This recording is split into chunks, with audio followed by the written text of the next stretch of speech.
Today, we will talk about the Tyler Shough holdout. Ladies and gentlemen, all right, so I've had a few people ask me about this, and it is time to talk about it. So we're going to talk about why isn't Tyler Shough signed? What's going on here? Is he going to miss training camp? Is it a holdout? What does this mean for Spencer Rattler? What does this mean across the board? Real quick, though, last week, I had a couple videos where I wasn't wearing a hat, and a lot of people commented and said, hey, man, where are the hats? And not a single person commented and said, nice haircut. And that makes me sad. All right, so let's get to this. Okay, so real quick, let's really provide the context here, okay? In the second round, 2 picks have been signed. 2 selections have signed contracts, all right? For everyone doing quick maths, that means there's 30 second-round picks, quote-unquote, holding out / negotiating their contract. Now, why the hell is that? Isn't that kind of weird, right? Here's why it happened. Because the first 2 picks of the second round, Carson Schwesinger, I was going to do a trivia of who the first 2 picks were. Damn it. Carson Schwesinger, the linebacker from UCLA to the Browns, and Jayden Higgins, the wide receiver to the Texans from Iowa State, both signed fully guaranteed contracts for the first time in NFL history, the first time under the CBA. A second-round pick has got a fully guaranteed contract. Now, the actual dollar amount is set, right? The dollar amount of rookie contracts is set per the draft slot. Okay, so they're not negotiating the money. They're not negotiating like Higgins was like $11 million. Yeah, $11 million. So Higgins isn't negotiating how much money he's getting. He was negotiating the guarantee. Now it's a domino effect for the players and the teams. All right, let's think about this from the team side of things first. So pick 1, Schwesinger, guaranteed contract. Pick 2, Higgins, guaranteed contract. So let's say the Saints want to get this Tyler Shough thing done. Well, the only 2 contracts that have been made are guaranteed. So now they're looking at it like, well, we don't want to do a fully guaranteed contract. But if they did do a fully guaranteed contract, then picks 34, 35, 36, 37, 38, 39 all become fully guaranteed. Because you can't sign pick 40 to a fully guaranteed contract, and then the team at 36 can't go to their player and say, what do you think about not doing fully guaranteed? So yeah, the guy who got picked 5 picks behind me, he just got a fully guaranteed, so that's what I'm getting. So all these teams have to wait because the team doesn't want to be the first. The team doesn't want to force all the other teams to have fully guaranteed contracts. But at the same time, they're waiting for that first team to not do a guaranteed contract so they can have the leverage to go to their player and not fully guarantee it. So if we look at the draft picks, I'll explain it again. So right now, if you're Mickey Loomis, you are begging the Seahawks or the Browns or the Dolphins or the Patriots or the Bears to offer any of these guys and sign any of these guys to a not fully guaranteed contract, because the second that happens, the rest of the dominoes fall. Jonah or Travion Henderson can't sign his deal until Nick Emmanwori signs his deal. Luther Burden can't sign his deal until Travion Henderson signs his deal, and Tyler Shough can't sign his deal until Luther Burden signs his deal, who can't sign his deal until Travion Henderson, and so on and so forth. Okay, so that is the holdup. It's not a holdout in the normal sense of the word, where Tyler Shough wants more money, or Tyler Shough wants a better deal, or he wants this. It's legitimately just a waiting game on the dominoes, and you have this line in the sand between the team and between the players, where like it makes 0 sense for any of these players to sign their deal before the player before them. Money fiscally, it makes no sense for Tyler Shough to come out there and say, well, I'll take a deal guaranteed for 60% of the contract. Why would he do that? The first 2 deals were fully guaranteed. Why would he cost himself $5 million, whatever it ends up being, right? So now this is where things get a little tricky for the Saints. Here's the second round, okay? do you notice anything unique about the Saints situation? What's unique about the Saints situation is that Tyler is the only quarterback. What also is unique is that Tyler is the only quarterback who was also in a 50-50 quarterback battle. So if you are Luther Burden, you're sitting there going, I can miss training camp. I can miss a couple weeks of training camp. Who cares? I'm a wide receiver. I'll slip right into the wide receiver room. I'll catch up in no time. I'll be good to go. Same with Mason Taylor. Same with Ezaraku. Same with Terrence Ferguson. Same with Will Johnson. All these guys, they're just in this personnel group that it really doesn't matter if they miss the first week of training camp or the first 2 weeks of training camp or whatever. If they're going to hold out, get their money, show up at the end of training camp, and then just figure things out, get back into the flow, they'll be good to go. It won't be that big of a deal. That is absolutely not the case for Tyler Shough. So let's look at the Saints' schedule, the training camp schedule. All right. So training camp starts in a week. It starts July 23rd. That's the first actual practice. I think they have to report on the 22nd. They can't show up the morning of practice. All right. So they first practice 9 a.m. Metairie, airline drive. Get your PJs on the way. Okay. So they do training camp all the way up until August 6th. Okay. August 6th, they go to Cali for a 10-day, retreat, basically, including the preseason opener against the Chargers. All right. Okay. You with me?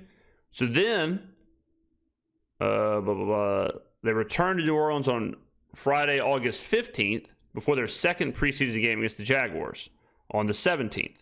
Okay. Then they practice during the final week of the preseason before hosting the Broncos on August 23rd. All right.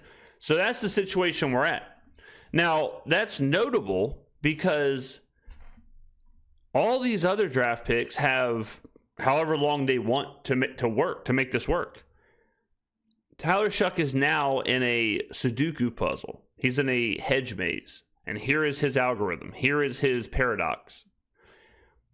Does he sign a deal and cost himself guaranteed money to get the deal done quick because it will give him the quickest chance to get on the field, which will then give him the best chance to win the quarterback battle, which will then give him the best chance to be a starting quarterback, which will then give him the best chance at a big second contract? Or does he say, I'm willing to risk losing this quarterback battle in order to keep the guaranteed money and in order to keep the rest of the draft class protected? Now, if it was me, I would care less about the rest of the draft class. I know it sounds crazy. I could care less. I'm not worried about their monies. I'm worried about me. I'm worried about my situation. And if the Saints say, look, we'll give you, I'm just going to make numbers up. We're going to give you $8 million guaranteed out of the $11.5 million, I'd say, okay, cool, whatever. I'm from Biloxi, Mississippi. $8 million can go a long way back in the Magnolia State. Okay, $8 million down here in the French Quarter. That's 5 trips to Rick's. You know what I'm saying? So that's what I would do, because it's way more important, IMO, and that stands for, in my opinion, it's way more important, IMO, for Tyler to get on the field and compete in this quarterback battle, because it is the difference, quite literally, in him starting or not. Because don't get this twisted. If Tyler is not on the field, okay, if he's not on the field for a week or 2 weeks of training camp or longer or whatever, Spencer Rattler is going to win this quarterback battle, and he's going to be the starter week 1. Because it's going to take that much longer for Shough to get in rhythm with everybody. It's going to take that much longer for Shough to pick up things, to get used to things, to get in the flow of it. And for it already makes sense for the Saints to start Spencer Rattler anyways. I think that's probably the best strategic move. So if Rattler has 2 weeks of time on him, Rattler's going to start. And then Shough has to hope that Rattler isn't good enough and he eventually gets a chance to come in and prove he's better or whatever. But he does run the risk, if he allows Rattler to start, he does run the risk that Rattler is good. And then at that point, who knows what happens. So it is absolutely risky business. Absolutely risky business for Tyler Shough here. What do you do if you're Shough? What do you do? And I mean, it's one of those things where it makes perfect sense for him to hold out. It makes perfect sense for him not to have signed his contract. Why in the hell would he have signed his contract and cost himself millions of dollars, right? So it's not the normal situation where we're sitting here going, the team is selfish or the player is selfish. It's none of that. This is strictly this has never happened before. This is uncharted territory. The players have to wait and see. The teams have to wait and see. It's a domino effect. And he is, eighth in line, right? Well, now it's not because two have signed, but 33, 34, 35, 36, 37, 38, 39, we got to wait and see what they do. We got to wait and see what those teams do and what those players do. And like I said, the bad part is that those players can afford to wait. Tyler Shough can't really afford to wait. Okay? Now, another part of this that we didn't talk about was that this isn't minicamp. This isn't rookie train. This isn't shorts and shirts, and this is training camp. This is pad on pad. This is hitting, not for the quarterbacks, but this is a little more real. So now you certainly don't want to be doing this without a contract. That would be insane. Okay, so it's also not a complete non-thing to be like, yeah, just go out there and play and then figure out the contract later. What are we doing here? Okay, so it is interesting to monitor if this does get into that date. If it does get into July 23rd. So they have 8 days to kind of do this. If Shough signs a deal and he's there at 9 a.m. for practice on July 23rd, this is a total non-issue.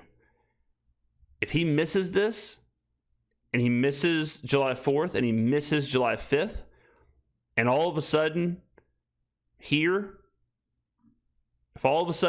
as they head to California, it's still not solved, then it becomes an issue. So they got 8 days to get this thing done. That's like the soft deadline for, as a fan, you want to see it done by then because you want to see the true quarterback battle. You want to see Tyler Shough and Spencer Rattler go at it. You want to see a fair competition. You do not want this to come and go and Tyler Shough's on the sidelines. And then all of a sudden it's July 27th. He's still on the sidelines. Then all of a sudden it's August 6th. He's still on the sidelines. Okay. And then whatever, like August 10th, boom, contract pops. Well, at that point you got 2.5 weeks until the regular season, So, all right, but we're going to monitor it. I mean, it's one of those things where it's a non-issue until it becomes an issue. Right now, it's a non-issue. Right now. But it can very quickly become an issue. And that very quickly is 8 days. All right, ladies and gentlemen, there you go. A little bit, I've had a lot of people asking me about this. There you go. So I hope I broke it down to where you understand the situation. Mugs finally are being shipped out. Okay, if you bought a mug, if you bought a combo order from the store with a mug and a shirt, they're being shipped out. You should be getting your tracking notification stuff today, either Monday, Tuesday, or Wednesday. Be on the lookout for that. The mug thing has been insane. Shirts, easiest thing in the world. You get a bag, all the bags are the same size, everything weighs the same, throw the shirt in there, easy to go. The mug, totally different, right? One mug is a different package than two mugs, which is a different package than a mug and a shirt, which is a different package than a mug and two shirts, which is a different package than a mug or two mugs and two shirts. You see what I'm saying? So everything is different with the mugs. So it's been a real Sudoku puzzle. Hats are in development. They're past the proof process. The first round of proofs. The design, all that stuff's in development.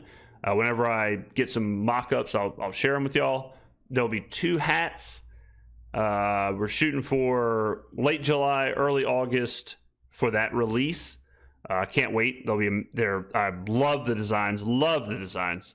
And then I'm still hoping to have one more shirt, at least one, for the launch of the regular season. There's still some product.